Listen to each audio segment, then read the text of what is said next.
Jean-Luc Mélenchon propose de développer le statut d'intermittent, qui vous est cher, Jean-Jacques Aillagon, à tous les auteurs pour éviter la paupérisation de cette branche de la création. Qu'en pensez-vous?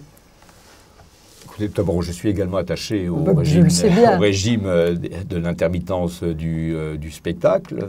Bon, nous avons vécu des une moments crise compliqués dans les années 2000. Je l'ai vécu comme ministre de la Culture. C'est ce qui vous a obligé à l'a vécu également. On l'a également vécu à Matignon. Je ne vais pas toujours répéter la même chose, mais simplement, j'ai regretté à cette époque que le ministre en charge du Travail, qui était François Fillon, c'était François Fillon, ne m'ait pas vraiment beaucoup soutenu. Si Madame Filippetti, si Madame Pellerin et le problème était en partie réglé, Madame Azoulay ensuite ont pu avancer dans le règlement, dans le règlement provisoire de ce dossier, c'est parce que Michel Sapin, François Rebsamen se sont mobilisés aux côtés du ministre de la Culture. Quand François Fillon dit qu'il défend les intermittents, on peut en douter.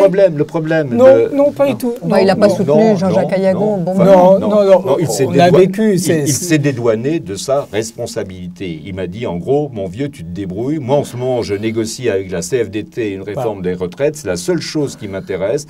Ensuite, que le ministère de la Culture s'entête... La réforme des retraites était la réforme majeure du moment. Ah bah oui, mais enfin, il n'y a pas de hiérarchie. Jean-Jacques, c'est mon attachement aux intermittents. Oui, pour les intermittents, la question de leur régime, c'est également une question importante. Donc, je crois fondamentale. Je tiens à dire qu'Emmanuel Macron a pris un engagement extrêmement net à l'égard de la pérennité de ces régimes, même s'il envisage naturellement de modifier les règles générales de gestion de l'assurance chômage, de nationaliser en quelque sorte l'assurance chômage. De toute façon, on le voit bien, dès qu'il y a une difficulté, les partenaires sociaux aujourd'hui, qui sont aujourd'hui gestionnaires de l'assurance chômage, se tournent vers l'État, y compris actuellement, s'agissant de l'intermittence, pour financer en partie la mise en œuvre et l'application du régime. Donc il n'y aura pas de remise en cause. Mais est-ce qu'il faut le développer aux auteurs, comme nous le demandait? Alors, c'est une question.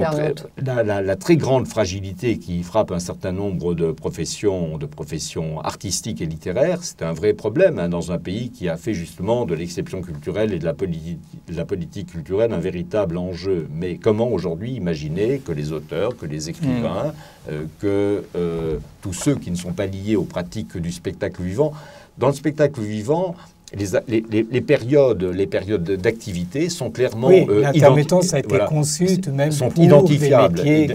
Pour un écrivain, à partir de quand commence la période d'inactivité, les 507 heures, comment faire les 507 heures dans l'art plastique, très difficile. On comprend l'interrogation, mais je crois objectivement, l'intermittence, moi, Jean-Jacques Aillagon le sait, je suis un fervent défenseur de l'intermittence. J'ai créé un festival qui est un festival vraiment... Festival Molière, en juin. Voilà, qui repose vraiment sur les troupes. Et ces troupes vivent grâce à l'intermittence. Et l'intermittence permet aujourd'hui l'extraordinaire succès des festivals en France. Donc c'est un outil qui fait la richesse et qui fait partie de l'exception culturelle. Maintenant, il faut en être conscient, tout le monde le sait. Il y a tout de même des dérives dans l'intermittence. L'intermittence n'est pas là pour aider des entreprises qui font de l'animation, enfin de l'événementiel. Et on sait que beaucoup d'entreprises de l'événementiel utilisent l'intermittence. Quand on est vraiment un grand défenseur de l'intermittence, ce qui est mon cas, il suffit de lire tout ce que j'ai écrit dessus, on est d'autant plus persuadé qu'il faut faire attention aux dérives.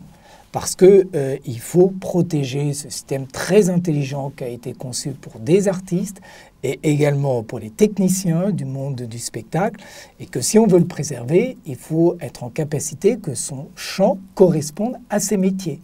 Voilà. Et je crois que c'est là la réflexion qui est celle qui est menée, en tout cas dans l'équipe de François Fillon, c'est de dire nous croyons profondément à l'intermittence, c'est vraiment le gage d'avoir une vitalité culturelle forte en France, mais il faut éviter ces dérives. Et d'ailleurs, c'est ce qui a été enclenché.